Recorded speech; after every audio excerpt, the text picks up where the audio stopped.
All right, so how does one compensate for a low GPA while still getting accepted into medical school? Is it truly impossible? The short answer is no. Obviously, it's not impossible. Many people have had low GPAs and still got accepted into medical school. The question is it difficult? Yeah, I would say it's fairly difficult, and it's not impossible. It's not, crazy difficult. It's doable, though. I will say that there is one website, right? It's on the AAMC website, and what they do is they do a really, really nice breakdown of your GPA and your MCAT score, and of previous, applicants, and it tells you whether or not they got accepted. So what you normally do, and I'll put the link down in the comments or the description or whatever, so you can use it. When I was applying to medical school back in I want to say 2016, or something around that, 2016, 2017, I definitely used it.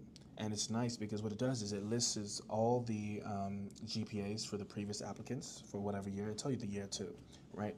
So those who scored 3.8 to 4.0, 3.6 to 3.8, 3.4 to 3.6, all the way down to like 2.0 GPAs. And then it will show you on the X column, I think it's X column, who knows? On the X column, it'll show you the MCAT scores. So those who score less than 490, like 480 something, 486, 490, 494 to 500 to 510, 520, etc. Right? It'll show you there. So all you need to do is just kind of figure out where you stand on the GPA scale, where you stand on the MCAT scale, and then find where you're at. Right? When you find where you're at on that scale, it'll tell you how many people applied to medical school that year with those same exact stats.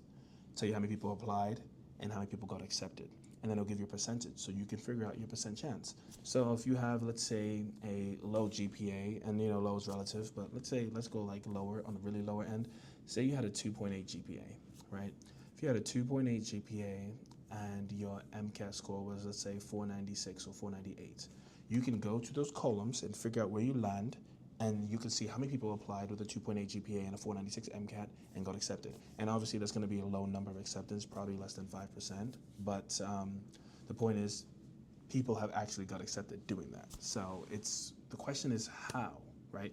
How does one compensate for it? So scratch that previous scenario out your head.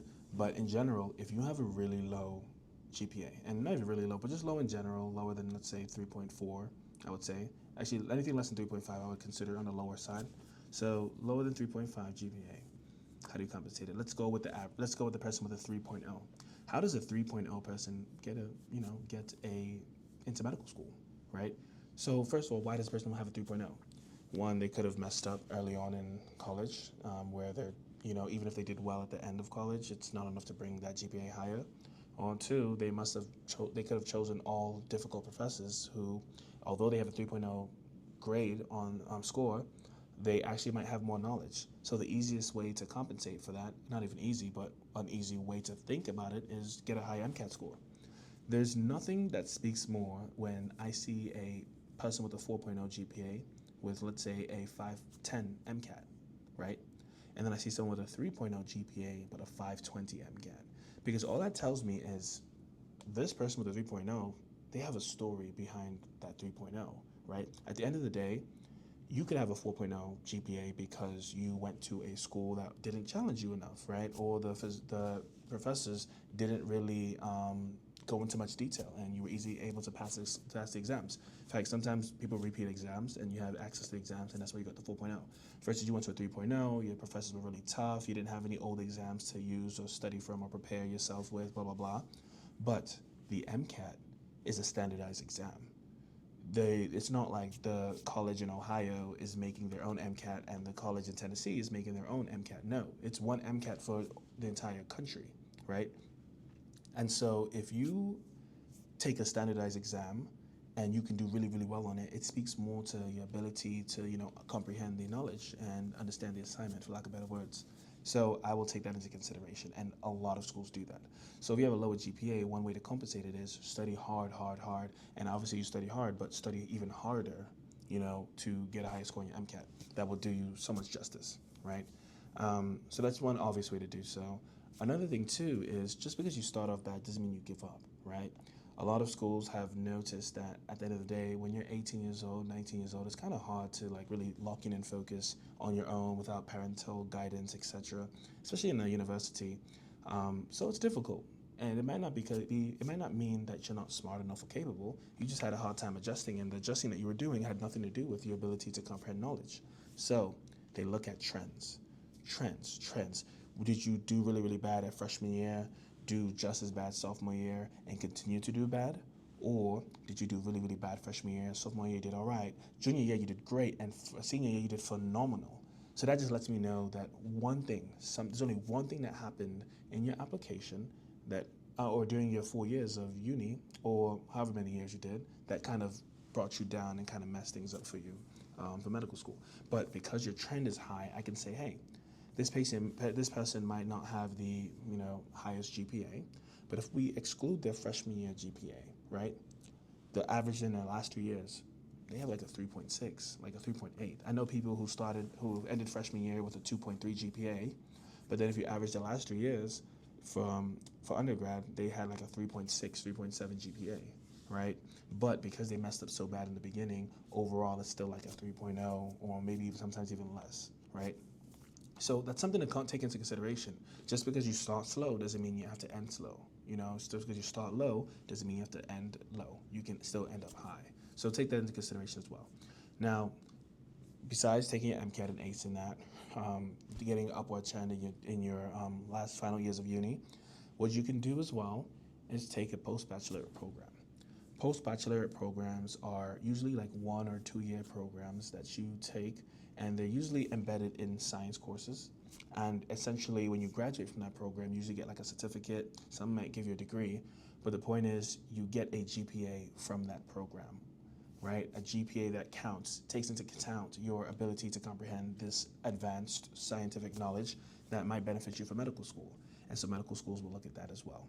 They'll say, okay, this is a student who has a 3.0 GPA. They did fairly well on the MCAT. They go to 510, 512, whatever. But in their post-bachelorate program, they got straight A's, or they got a 3.8.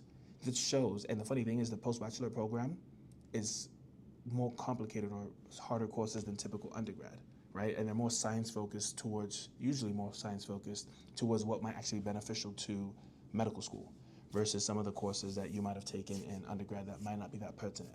So the fact that you were able to get a 3.8 or even a higher, 3.6, 3.8, whatever, 4.0 in the post-bachelor program lets me know that you're able to succeed well in a program of higher learning, which lets me know, and it speaks to your capability of you being a potential medical student. So that's another way to mitigate it. And you don't always, and the best thing is, some of these post-bac programs actually guarantee you acceptance to medical school. So the rule is like, you graduate from this post-bac program and you automatically matriculate into medical school. Now, not all, you'd have to reach out to the program itself to figure out if they offer that opportunity, but it's something to think of, something to take into consideration. And some of them you do well and it's affiliated with the medical school, but you still have to reapply again. So your MCAT and all the stuff matches again. You have to redo the application. So you figure out before you do a figure out before you do a post-bachelorate program, what happens when you complete it. Is it guaranteed acceptance or do you still need to apply? Next up, you can also do a master's program. There are master's program 1 year, 2 years, there might be a 3-year one, but try to stick between 1 or 2 year master programs, which just, again, speak to your higher level of education. And sometimes they might not have to be completely science focused, but the point is this is a student who might not have done great in undergrad, but they did fairly decent on the MCAT, and they pretty much excelled during their master's program. It shows that they are focused, they're dedicated, they went to an extra year of schooling when they didn't have to, and they are committed to wanting to become a better medical student and a future physician. So it speaks to your ability to succeed when determined. So what I would say is for those with low GPAs, it's always important to not just give up, but consider different alternate routes, whether increasing your trend, whether acing your MCAT, doing a post-bachelorate program or a master's program, which may or may not guarantee you acceptance into medical school. And then also, most importantly, contact the school. A lot of times people say it's not about what you know, but who you know. Honestly, that does play a huge part too. If you are a medical student that might have messed up, speak to some of the advisors at the school. Speak to them. Say, hey, this is you guys. This is a school that I really want to be a part of. I want you to keep you. I want you guys to keep me on your radar. But let me know what's the best route you think that I can do to potentially get accepted into your school. And if in an ideal situation, they'll have a spot and an opportunity for you to take an alternative route for you to take, and you just do whatever it is they tell you, and you do what they tell you, and try to get your chances higher in getting accepted.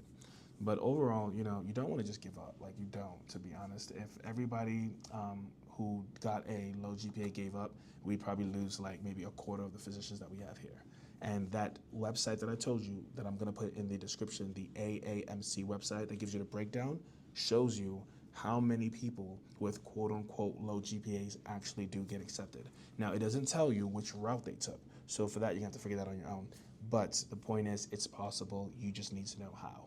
And then lastly, like I said, once you get, I didn't say it this video, but I said it in the past, probably another video, but once you get an interview, forget about your grades, forget about your GPA, your MCAT scores, your blah, blah, blah, forget about that. Focus on yourself. Because once they grant you an interview, that means they are interested in you. They think that based off what they've seen on paper, they're okay with it, they're fine, and they would invite you to learn more to see if you can really become a part of the school. And once they do that, right, it's a weight off your chest, right? You don't have to feel the pressure of your low GPA. No one cares. They saw the low GPA already, and they're ready, still willing to move on.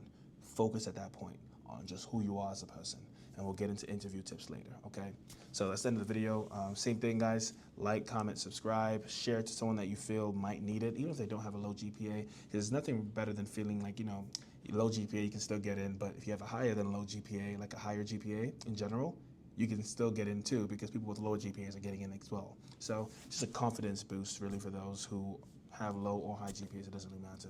But yeah, same thing as always. If there's any questions or concerns or whatever you guys have, let me make a video on anything, what my personal opinion on anything, drop them in the comments. I'll see you guys next time.